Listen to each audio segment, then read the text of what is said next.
Isang mapagpalang araw sa inyong lahat, aking mga anak.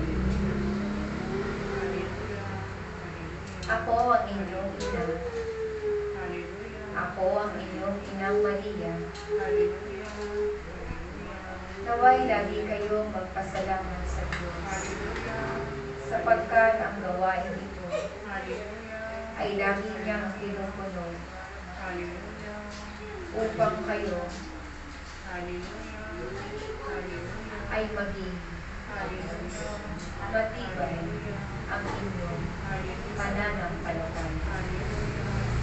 Mga anak, kung meron mang ipinagkakagulili ng Diyos sa inyong lahat, nawa ito ay inyong pagsumikapang gawin. Gawin ninyo ang mabuti sa harapan ng Diyos.